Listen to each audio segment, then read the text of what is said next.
আসসালামু আলাইকুম। আশা করি তোমরা সবাই ভালো আছো এবং সুস্থ আছো। সাইফুলস একাডেমি থেকে সাইফুল ইসলাম বলছি। তো তোমাদের সাথে যেটা আমার কমিটমেন্ট ছিল যে আমি using the right form of ভার্বের ক্লাস দিব তোমাদেরকে, সেই কমিটমেন্ট অনুযায়ী আজকে আমি তৃতীয় ক্লাস নিয়ে তোমাদের সামনে উপস্থিত হয়েছি। তো তৃতীয় ক্লাস আজকে কি করাবো? আজকে ধরো তৃতীয় নাম্বার ক্লাসে আমি কুমিল্লা বোর্ডটার 2016 সালের যে কোশ্চেনটা আছে সেটা তোমাদেরকে সলভ করিয়ে দিব। তো চলো শুরু করা যাক। আমরা আজকে কুমিল্লা বোর্ডের কোশ্চেনটা একটু কমপ্লিট করে নিই, ঠিক আছে? কুমিল্লা বোর্ডে আমরা একটু দেখব যে এখানে কি কি আছে। দেখো আছে হেলথ ড্যাশ ওয়েলথ। তোমরা খুব ভালো করেই বুঝতেছো এটা একটা প্রভার্ব, আর প্রভার্ব অনুযায়ী সাধারণত এই জায়গায় কি বসার দরকার? এই জায়গাটায় যেহেতু হেলথ আছে, মানে তুমি দেখতে পাচ্ছ অলরেডি এখানে একটা সিঙ্গুলার সাবজেক্ট আছে, আর যেহেতু তুমি একটা সিঙ্গুলার সাবজেক্ট দেখতে পাচ্ছ, তার মানে এখানে তোমাকে কি করতে হবে? এখানে তোমাকে একটা সিঙ্গুলার অক্সিলারি ভার্ব বসাতে হবে, ঠিক আছে? Singular and then auxiliary verb এটা বসাতে হবে। তাহলে তুমি কি লিখবা? তুমি এখানে লিখে ফেলবে হচ্ছে is, health is wealth, goes the proverb. Okay, এখন প্রভার্ব কয়টা? এখানে একটাই, মানে হেলথ ইজ ওয়েলথ। তার মানে সেন্টেন্স কয়টা? একটা। প্রভার্ব কয়টা? একটা। তার মানে একটা মানে থার্ড পারসন সিঙ্গুলার নাম্বার, পুরোটাকে আমার থার্ড পারসন সিঙ্গুলার নাম্বার ধরে করতে হচ্ছে। দ্যাটস ওয়াই তুমি এখানে লিখতে পারো হচ্ছে মূল ভার্বের প্রেজেন্ট ফর্মের সাথে এস অথবা ইএস।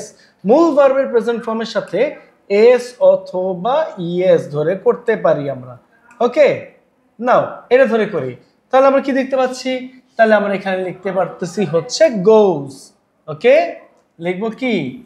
গোজ লিখবো, যেহেতু এই জায়গায় আমার হচ্ছে কি মূল ভার্বের প্রেজেন্ট ফর্মের সাথে এস বা ইএস করতে হচ্ছে, তাই এইভাবে লেখা ভালো, গোজ দ্য প্রভার্ব। এখন দেখতে পাচ্ছ উই ক্যানট। ক্যানট মানে কি বোঝায়? এখানে ক্যানট কথাটা যদি আমি আনতে যাই, তাহলে এই জিনিসটা হচ্ছে গিয়ে একটা মডেল অক্সিলারি ভার্ব। ওকে, গ্যাপের আগে যদি মডেল অক্সিলারি ভার্ব থাকে, আমরা জানি এখানে গ্যাপে মূল ভার্বের প্রেজেন্ট ফর্ম বসে, মূল ভার্বের প্রেজেন্ট ফর্ম বসে। তাহলে আমরা কি করতে পারি? আমরা এখানে লিখতে পারি উই ক্যান নট। আমরা এটাকে কি করতে পারি না? সংগ্রহ করতে পারি না, বা আমরা এটাকে ক্রয় করতে পারি না।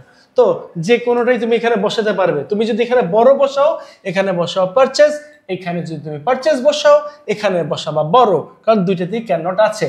তাহলে আমি কি করলাম? আমি এই জায়গাটায় বড় লিখে ফেলি, উই ক্যান নট বড় ইট। এবং তারপরটায় ঠিক একই সূত্রের কারণে, অর্থাৎ এই যে একই মডেল অক্সিলারি ভার্ব থাকার কারণে আমরা লিখতে পারি এখানে ভার্বের প্রেজেন্ট ফর্ম। তাহলে কি লিখবো? তাহলে আমি এখানে লিখতে পারি we can not purchase it. Okay, purchase it লিখতে পারি। এরপরে দেখো, এরপরে সেন্টেন্সটা একটু খেয়াল করলে একটা জিনিস তোমরা দেখতে পারবে যে এইখানেও কিন্তু গ্যাপের আগে একটা মডেল অক্সিলারি ভার্ব আছে, একটা মডেল অক্সিলারি ভার্ব আছে। তো যদি এমনটা থাকে তাহলে তোমাকে কি করতে হবে? তাহলে তোমাকে অবশ্যই মূল ভার্বের প্রেজেন্ট ফর্ম করতে হবে। তাহলে আমি কি লিখতে পারি? We must. আমরা অবশ্যই কি করব? এটা বডি হবে, যদিও এখানে একটা ভুল আছে, এই ভুলটাকে আমি এখানে ঠিক করে দিচ্ছি। We must build our body, তাই না? এখানে বিল্ড আছে কোথাও? এই যে বিল্ড আছে। তাহলে কি করবা? তুমি এখানে লিখে ফেলো build, build our body by. এখন দেখো গ্যাপের আগে কি আছে রে বাবা? গ্যাপের আগে কিন্তু বাই আছে। তার মানে এই বাইটা কি? এই বাইটা হচ্ছে কি একটা প্রিপোজিশন, আমরা সবাই জানি। আমরা জানি যে গ্যাপের আগে প্রিপোজিশন যদি টু থাকে তাহলে গ্যাপে ভার্বের প্রেজেন্ট ফর্ম বসে, কিন্তু with a view to get use to look forward টুর বেলায় কিন্তু না, এগুলো থাকলে আবার আইএনজি। কিন্তু দেখো গ্যাপের আগে যদি টু ছাড়া অন্য কোনো প্রিপোজিশন থাকে, তার মানে গ্যাপে বসবে মূল ভার্বের প্রেজেন্ট ফর্মের সাথে আইএনজি। তাহলে আমি বাই তো আর টু না, তার মানে কি এখানে বসবে হচ্ছে মূল ভার্বের প্রেজেন্ট ফর্মের সাথে আইএনজি। তাহলে আমরা কি করব বলো? আমরা এখানে লিখতে পারি যে we must build our body by dash the rules of health. মানে কি? স্বাস্থ্যের নিয়ম কানুন অনুসরণ করে। এখানে কোনো জায়গায় কি ফলো আছে? আছে, এই যে ফলো। তাহলে কি করবা, তাহলে তুমি এখানে অবশ্যই এই ফলো কথাটা লিখে ফেলো, ফলো কথাটা লিখে ফেলো, তার সাথে একটা আইএনজি করে ফেলো। তাহলে আমি কি করব, তাহলে আমি এখানে লিখে ফেলবো following the rules of health. Okay, এবার একটু খেয়াল করো,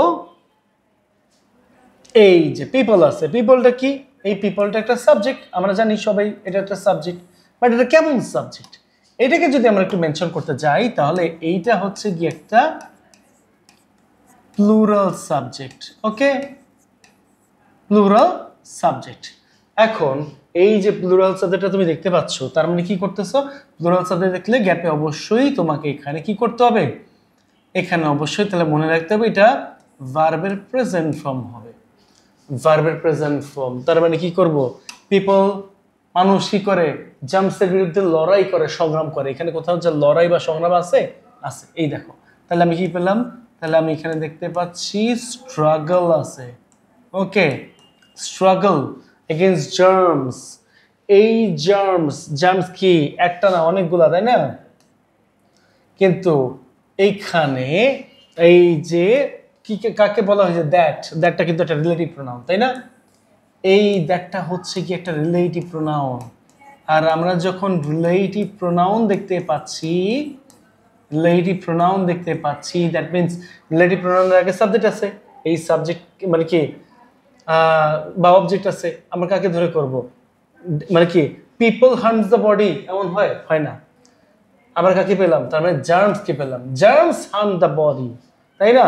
জার্মস যতই থাকুক না কেন এটাকে সিঙ্গুলার ফর্মে ধরা হয়। তাহলে আমরা কি করব, আমরা এটাকে মূল ভার্বের প্রেজেন্ট ফর্মের সাথে এস অথবা ইএস করব, এস অথবা ইএস। ওকে, আমি একটু উল্টা লিখে ফেলছি, নো প্রবলেম, উল্টা লিখছি। তাহলে আমরা কি করব, আমরা এখানে লিখে ফেলবো হচ্ছে হার্মস, এই নিলাম, তার সাথে এটা করে ফেললাম, harms the body since birth, জন্ম থেকেই। Medicines dash two kill germs, medicines জীবাণু ধ্বংস করার জন্য কি করা হয়েছে, বানানো হয়েছে বা আবিষ্কার করা হয়েছে। বাট আবিষ্কারটা কে করছে এটা কি বলছে, বলে নাই। আবিষ্কারটা কে করছে এটা বলে নাই। তাহলে তোমরা কি করবা, তোমরা এইখানে হচ্ছে গিয়ে যেহেতু কে করছে বলে নাই, তার মানে এটা অ্যাক্টিভ না, এটা প্যাসিভ ভার্বে আছে। যদি এটা প্যাসিভ ভার্বে থাকে, প্যাসিভ ভার্বে কেন থাকে বলো তো? প্যাসিভ ভার্বে থাকার পেছনে একটাই কারণ, সেটা হচ্ছে গিয়ে কোনো সেন্টেন্সের সাবজেক্ট আছে কিন্তু অবজেক্ট নাই বা অবজেক্ট উল্লেখই নাই, তখন সেটা প্যাসিভ ভার্ব হয়ে যায়। যেমন এখানে যদি আমি দেই ইনভেন্ট আছে, এই দেখতে পাচ্ছি ইনভেন্ট, এখন আমি যদি এখানে দেই যে medicines are invented to kill germs, কারা ইনভেন্ট করছে, আছে নাই? আমি যদি বলি মেডিসিন ইনভেন্ট, কারা না আছে, নাই, নাই বলে এটাকে প্যাসিভ করতে হয়। অ্যাক্টিভ ভয়েসে অবজেক্ট থাকতে হয়, অবজেক্ট না থাকলে হবে না, যদি অবজেক্ট না থাকে তাহলে সেটা প্যাসিভ, মনে রাখতে হবে। তাহলে কি করব, মেডিসিনস লেখছো, একটা তো মেডিসিন না, অনেকগুলো মেডিসিন, তাহলে আমাদের কি করতে হবে, আমাদের এখানে দিতে হবে আর, সবার আগে দিতে হবে হচ্ছে আর, তারপরে কি করতে হবে, ইনভেন্ট আছে সেটাকে করে ফেলতে হবে ইনভেন্টেড, ইনভেন্টেড, তারপর আছে two kill germs. But we have two, কিন্তু আমাদের হ্যাভ টু, এখন দেখো গ্যাপের আগে তুমি দেখতে পাচ্ছ হ্যাভ টু, এই হ্যাভ টুটা কি মনে আছে তো? এই হ্যাভ টুটা হচ্ছে গিয়ে একটা সেমি মডেল অক্সিলারি ভার্ব। কি? Semi modal auxiliary verb. Okay, semi modal verb বা সেমি মডেল অক্সিলারি ভার্ব।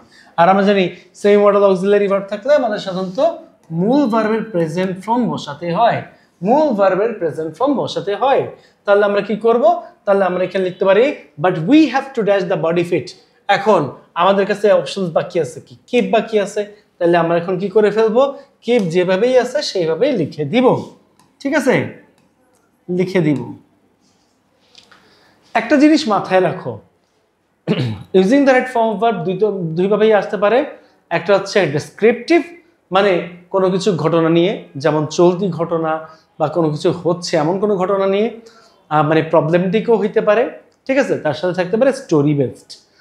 তো স্টোরি বেসড যখন থাকে তখন ওইটা ম্যাক্সিমামই হয় পাস্ট ফর্ম। আর যখন ডেসক্রিপটিভ থাকে বা প্রবলেমেটিক কোনো প্যাসেজ দেখা যায় তখন সেটা হয়ে থাকে সাধারণত প্রেজেন্ট টেন্সে। আরেকটা জিনিস খেয়াল রাখবে যে যখন তোমরা এই ধরনের রাইট ফর্ম অফ ভার্বগুলো করো দেখবে যে একই সূত্রের মধ্যে মানে একই প্যাসেজে most of the right form of ভার্বের অ্যান্সার একই হচ্ছে। যেমন এখানে একটু খেয়াল করে দেখো, এখানে আমি একটা মডেল ভার্ব দেখতে পাইছি, এই একটা মডেল ভার্ব, এই একটা মডেল ভার্ব, তাই না? এই একটা মডেল ভার্ব, তিনটা মডেল ভার্ব পাইছি, পাইছি না বলো? পাইছি। আইএনজি কয়টা আছে? আইএনজি একটা, তাই না? আইএনজি একটা আছে। প্রেজেন্ট ফর্ম কয়টা আছে? এই একটা প্রেজেন্ট, এই একটা প্রেজেন্ট, তারপরে কি ওই যে এটা প্রেজেন্ট। প্রেজেন্টের কথা যদি বলো প্রেজেন্ট ভার্ব অনেক আছে, তাই না? ওটা একই জিনিস। এস বাই এস কয়টা আছে? দুইটা আছে। হিসাব করে দেখলে দেখবা এখানে 3 থেকে 4টা সূত্র ইউজ হয়েছে using the right form verb করার জন্য। ব্যাপারটা কিন্তু এমনই, এইভাবেই কিন্তু আসে। ঠিক আছে? তাহলে তোমরা এই জিনিসটা ভালো করে পড়ো এবং আমি যেগুলো যেগুলো বলছি এগুলো মাথায় রাখো। এটা হচ্ছে আমার 3rd ভিডিও, তারপরে হচ্ছে 4th ভিডিও তোমার সামনে কিছুক্ষণের মধ্যেই চলে আসবে ইনশাআল্লাহ।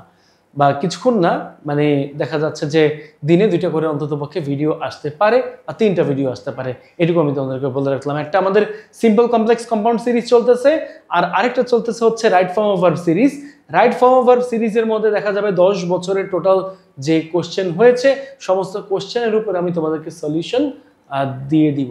তো ততক্ষণ পর্যন্ত সবাই ভালো থাকো, সুস্থ থাকো, এই কামনা শেষ করছি। সবাইকে আসসালামু আলাইকুম।